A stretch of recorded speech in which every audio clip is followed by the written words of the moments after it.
Cakes and Miracles, a Purim Tale. Herschel was the only blind boy in his village, but his blindness did not keep him from going to school or playing by the river or shaking pears from the neighbor's tree. "You scamp," his mother Basha would say. "Don't I have enough work to do without washing the mud off your pants or bringing cakes to Reb Shimmel, who threatens every day to kick you out of school?" Herschel behaved in school when the boys chanted from the Bible. It was when they practiced their writing that he grew bored. That was when he would pull out a frog from his pocket and let it loose in the classroom. Oh, how he loved to hear the other boys laugh at poor Reb Shimmel, who jumped up and down and danced around the frog. It wasn't easy to catch the frogs. Herschel spent many hours by the river, waiting quietly, listening. He didn't catch every frog, but if he waited long enough and was patient enough, he could pounce and reach in just the right place. Oh, then was he happy. The river was Herschel's favorite place in the village. Beside frogs and water and friends, there was mud to play in. Herschel made mountains and streams going around the mountains with the cool, smooth mud. He could make the mud do anything he wanted it to do. A poke here, and he had a cave. A push there, he had a tunnel. He tried to wash the mud off his clothes before he went home, but he always missed a patch or two. "You have to go to the river and get all muddy," Basha would say when he came inside.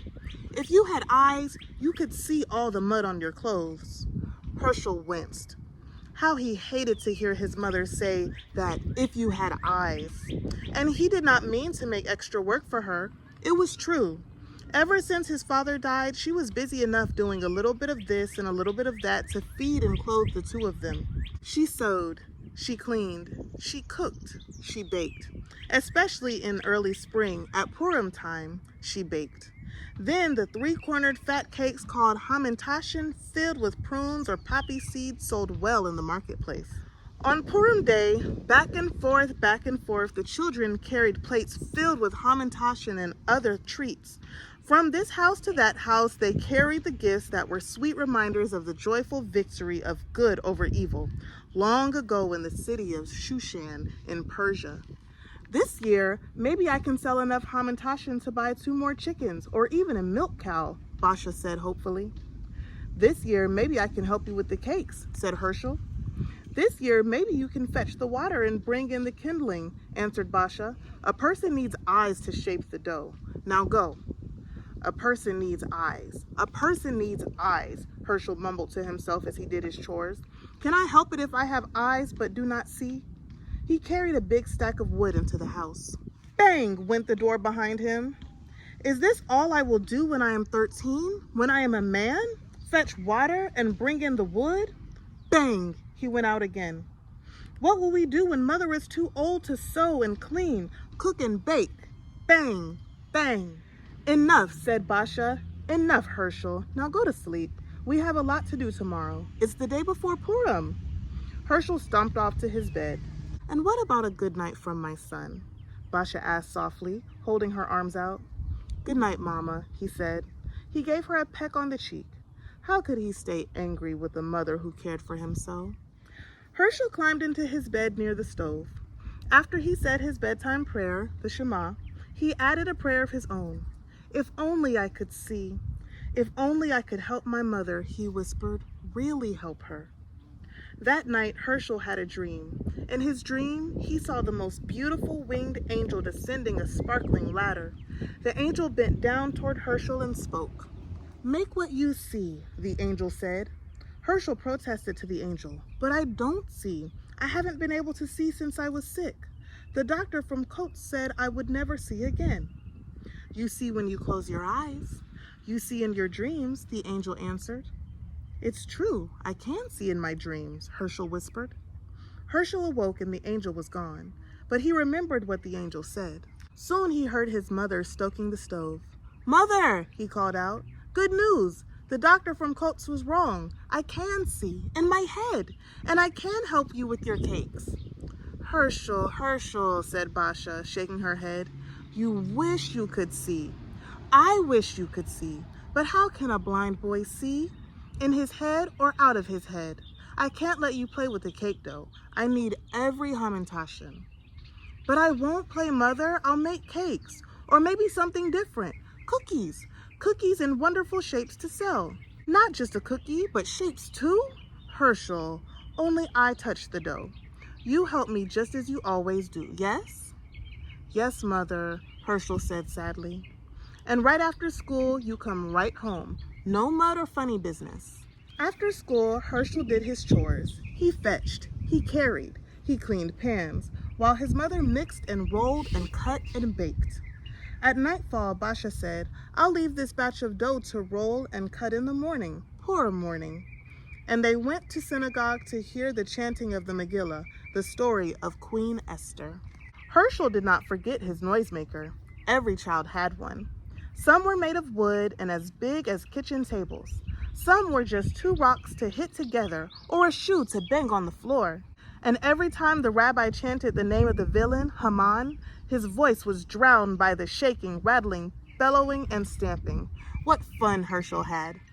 But during the night, when everyone slept, tired from noise-making and revelry, Herschel could not sleep. It was as if the angel were repeating over and over again in Herschel's ears, you see in your dreams, make what you see. Herschel sat up. He was drawn to the kitchen where his mother's hamantaschen lay, ready to bring to market. He felt for the bowl filled with dough and took a piece with his hands. The cool smoothness of it made him think of the mud by the river. But instead of mountains and streams, he would make cookies to sell. Herschel kneaded the dough. Then he formed a bird and a fish and a goblet. As he worked, he found it easier and easier to shape the cookies so they matched the images dancing in his head. As the night turned to day, his mother awoke. What are you doing, Herschel? She demanded. I told you not to play with the dough. You will ruin it. Then she saw Herschel's cookies. But they are beautiful, Herschel. A wonder. How can a boy who cannot see make such? But I can see, Herschel interrupted. When I close my eyes, I see. Truly a miracle, Basha said, and took Herschel's face tenderly in her hands. Do you think people will buy them, Mother? Worried Herschel. Do onions grow in the ground? Basha answered. But we won't sell even one standing here in the kitchen. I'll bake your cookies and we'll carry them all to market. The market was already a busy place, even busier than usual. Herschel could smell the familiar odor of herring and pickles, bread and cheeses. He could hear the chickens cackling and the vendors calling out.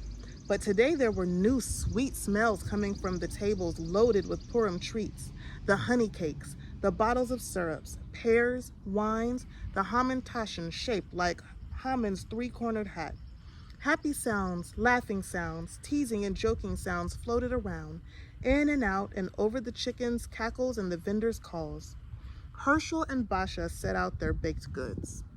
Buy a special cake for Purim, Basha called.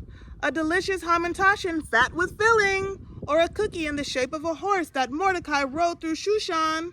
Honor Queen Esther, who saved our people from the wicked Haman. Perhaps your friend would like a little bird for her Purim gift.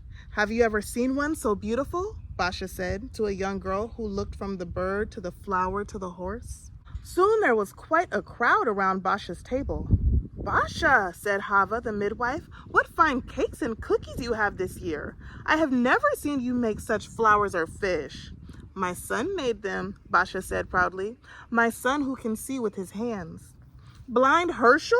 Hava exclaimed in disbelief. A miracle, like something from heaven. I will buy that one, and that one too. Faye the belt maker wanted 4 cookies, and Liba the feather picker wanted 3. Even Burrell the baker bought a cookie, the last one. He pinched Herschel's cheek as he walked by. You'll be a talented baker someday, he said. Come talk to me. Herschel, his mother turned to him. Did you hear what Burrell said? You're a talent. It's not every day a nice word like that comes from his mouth. And every hamantaschen, every cookie is gone. It's true, Mother? Herschel asked. Every one sold? Herschel couldn't see the table, but he could feel the excitement all around him. Purim excitement, cookie excitement, talent excitement.